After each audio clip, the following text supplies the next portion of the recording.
Hi, this is Noma Dimitri, sitting in a cemetery on a snowy day. This is the week that David Bowie died, and I had some thoughts about him, and I wanted to share them with you. So here I am. Um, Number one, this is my favorite book on dying. It's called How We Die by Sherwin Nuland. It's a great book, and even though half of my friends think it sounds macabre that I read a sort of thing like this, and half of my friends kind of can relate and read about it, so I can understand if you're squeamish. In fact, being squeamish about dying is part of what the book is about, and part of what I wanted to communicate with you today about David Bowie's passing. Um, in this book, Newland.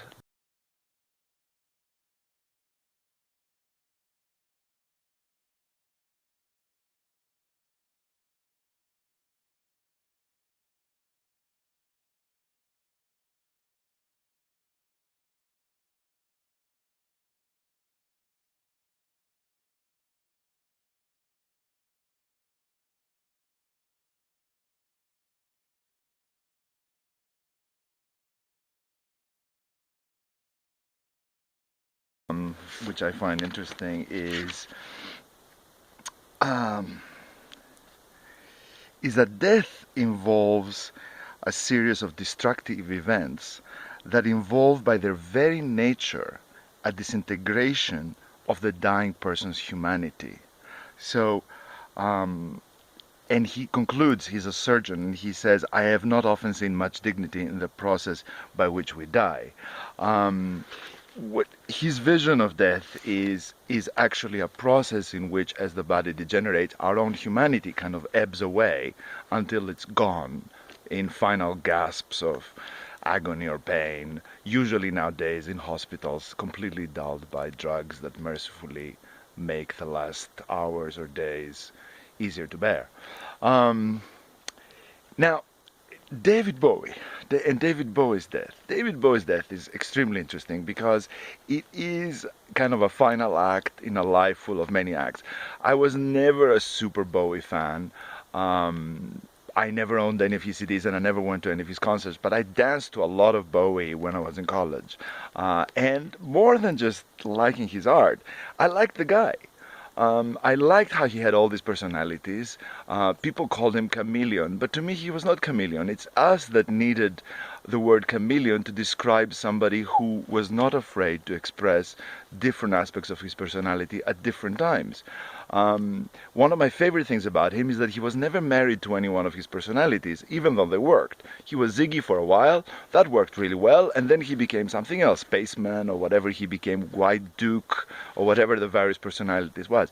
He didn't just make one personality and milk it to death. He just followed his life and his spirit, and he just created different personas to suit his sensibility at different times of his life. Was he commercial? Sure, he was. But he was also personality, and he was not just commercial. He was an interesting guy. His passing is particularly interesting, and and that's what made me remember this book, and that's why I wanted to make this short video. So Newland in this book says that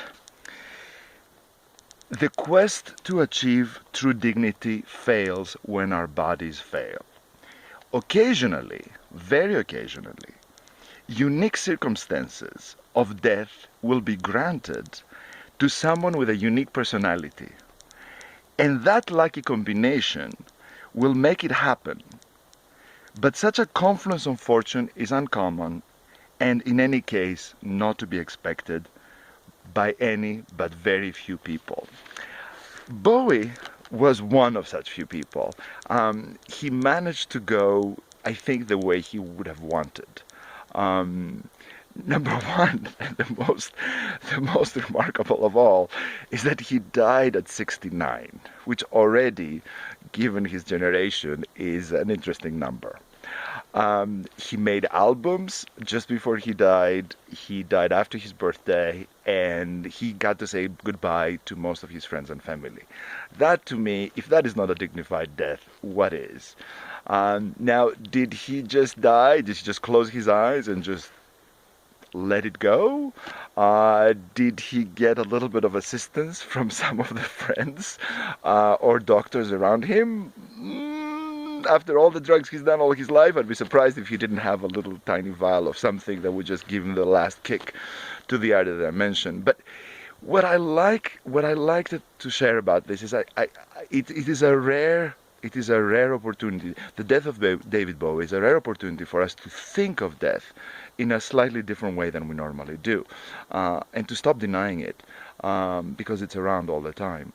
And to kind of play with the idea of the dignified death, the controlled death, the beautiful death, or death how it is. And David did it, and I think his final production was a true gift to all of us, fans or not fans as well. Anyway, this is Noma Dimitri from, as you can see, a fabulous winter kind of day in a cemetery, in an old cemetery from, I don't know, from the 15th century. Everything in France is old. There's a church, there's a steeple, and there are mountains everywhere. It's beautiful. So, anyway, bye David Bowie, wherever you may be. Bye to all of you.